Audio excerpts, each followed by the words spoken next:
Dan bahkan Dajjal itu menjanjikan kepada orang-orang yang mau ikut kepadanya, kata Nabi Muhammad, untuk menjadi orang yang kaya. Jadi nanti para hadirin kita ini, yang semoga Allah kuatkan iman kita, di saat kita tidak ikut Dajjal, di saat itu semua yang tidak ikut Dajjal akan menjadi orang yang sengsara. Coba, kira-kira kuat nama betul ya kira? Semua yang tidak ikut Dajjal, tidak beriman kepada Dajjal, miskin semuanya, fakir semuanya. Kemudian yang ikut Dajjal, satu orang yang ikut Dajjal, dia punya banyak kambing dan sapi. Coba dimodali itu sama Dajjal. Coba siapa sih tidak kepingin gitu. Nah, sekarang ulama bisa berubah haluan gitu. Yang tadinya keras menyuarakan haram jadi halom kok gara-gara duit gitu. Apalagi yang bukan ulama kan gitu. Apalagi yang tidak punya ilmu, ditawari nih sama Dajjal, kalau kamu ikut saya tak kasih modal ini 100 ekor kambing, 100 ekor sapi, 100 ekor onta.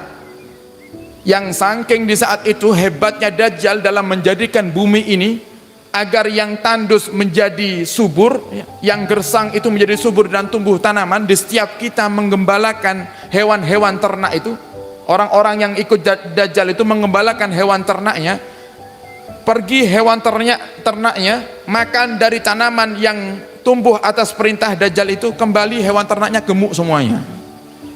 Jadi cukup digembalakan sekali sudah gemuk-gemuk itu kambing sapi kita itu. Coba lihat, ini besarnya fitnah Dajjal para hadirin. Saking bahayanya ini fitnah Dajjal sampai sahabat itu gemeteran ya, takut. Dan akhirnya mereka bertanya, ya Rasulullah, berapa lama Dajjal itu akan hidup di dunia ini? Berapa lama Dajjal itu akan hidup di dunia ini ya Rasulullah? Apa kata Rasulullah? 40 hari saja. Coba lihat, 40 hari bisa jadikan orang sedunia kaya. Kenapa? Dikatakan karena Dajjal itu kalau ingin pergi ke satu tempat, dia itu bisa pergi dengan kecepatan yang luar biasa. Jadi seperti kata Nabi itu, seperti gerimis hujan itu, rintikan-rintikan hujan yang disapu oleh angin kencang. Jadi pindahnya itu cepat. Sekarang di Tulung Agung, nanti sudah ada di Jakarta sana. Itu Dajjal. Sehingga cepatnya menyebar fitnah Dajjal itu luar biasa para hadirin. Makanya di saat itu sungguh beruntung orang-orang yang masih memiliki keimanan dalam hatinya. Cuman 40 hari Dajjal itu. Cuman 40 harinya ini bukan 40 hari biasa seperti ini. Kata Nabi, hari pertama itu serasa seperti setahun. Dari 40 hari itu, satu harinya terasa seperti setahun. Dan sebagian ulama berpendapat, yang kuat pendapatnya adalah memang benar di hari itu rasanya seperti setahun. Dan itu dikuatkan dengan pertanyaan sahabat setelahnya. Setelah tadi pertanyaan sahabat, berapa lama Dajjal itu akan bermukim di muka bumi ini ya Rasulullah? Setelah Nabi jawab tidak lama, sahabat bertanya lagi, kalau satu harinya seperti setahun, lantas apakah cukup di saat itu kita sholatnya cuma 5 waktu saja? Kata Nabi apa? Lah, tidak cukup. Jadi nanti para hadirin, di hari kemunculan Dajjal itu, yang pertama kali, di hari pertamanya Dajjal muncul itu, kita akan diwajibkan untuk sholat, dan kita menghitung kadar waktu sholat kita seperti biasanya di hari-hari sebelum munculnya Dajjal. Yang artinya satu hari yang katanya Nabi seperti setahun itu memang seperti setahun lamanya. Jadi tinggal kita kalikan itu. Satu tahun ada 365 hari. Nggih, 365 hari. Kita kalikan 24 jam. Kira-kira ada berapa ribu jam itu? Satu hari di awal munculnya Dajjal, ya beribu jam itu nanti. Yang kita diperintahkan di saat itu untuk sholat dan menghitung kadar sholat kita seperti hari-hari biasanya 24 jam. Jadi kita hitung, oh misalnya kita habis sholat subuh, setelah 7 jam kita wajib sholat duhur. Ya kita hitung itu. Kita hitung perkiraan 7 jam dari subuh sampai ke duhur. Nanti di duhur sampai ke asar kita perkirakan. Sehingga ini menjadi teka-teki dalam ilmu fikih ya. Ada sholat yang dia itu tidak qadha dan juga tidak adha. Bukan qadhaan dan juga bukan adaan. Kapan itu ya sholat? Di waktu Dajjal muncul ini. Kenapa? Mau dianggap adaan bisa jadi sudah keluar waktunya, karena kita hanya memperkirakan sendiri itu waktu. Mau dianggap qadhaan, kita juga tidak tahu sudah keluar apa belum waktunya, saking panjangnya waktu itu. Kemudian hari keduanya akan menjadi serasa seperti sebulan, hari ketiganya akan seperti seminggu, dan hari seterusnya seperti hari-hari biasanya.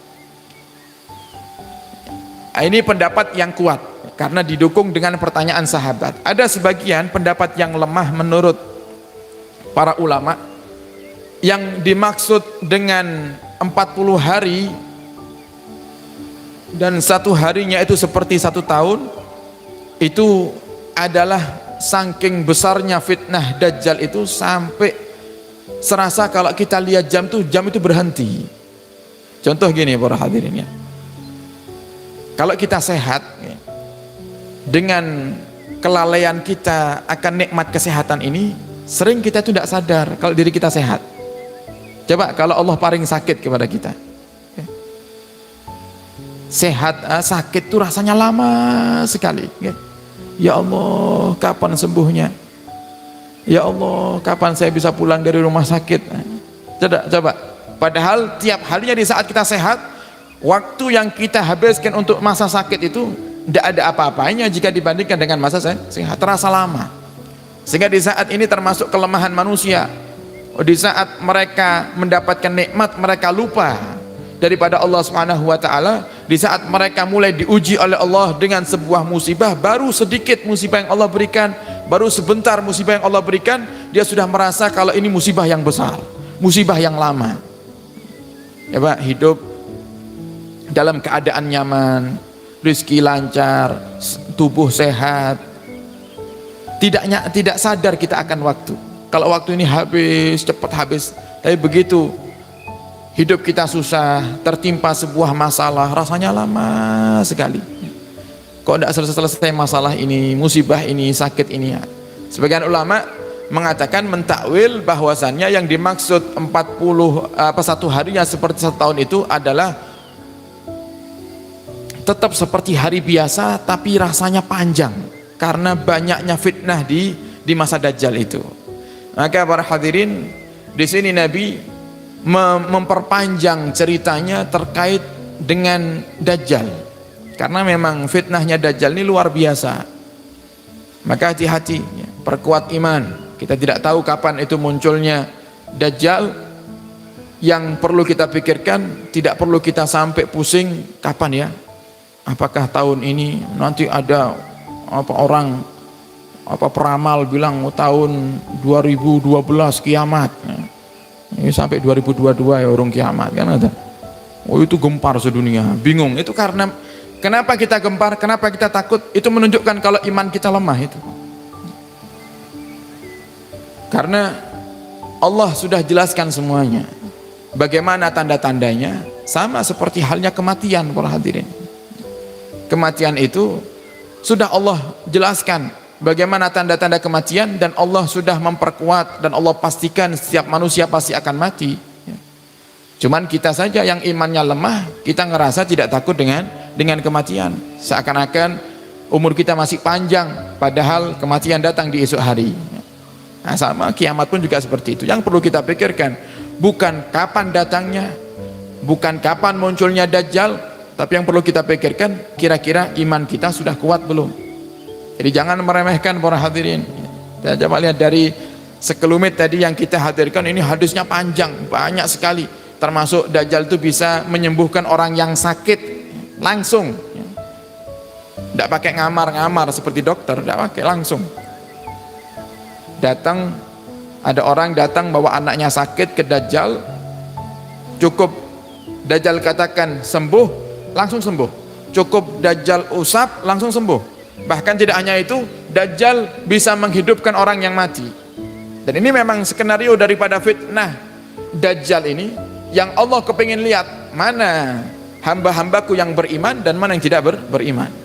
Kalau kita beriman kepada Allah, berarti kita akan sengsara di masanya Dajjal, tapi nanti kita akan bahagia di akhirat. Tapi kalau kita beriman kepada Dajjal, kita akan bahagia di masanya Dajjal yang cuma 40 hari itu, tapi nanti kita akan sengsara selamanya di akhirat. Naudzubillah summa naudzubillah.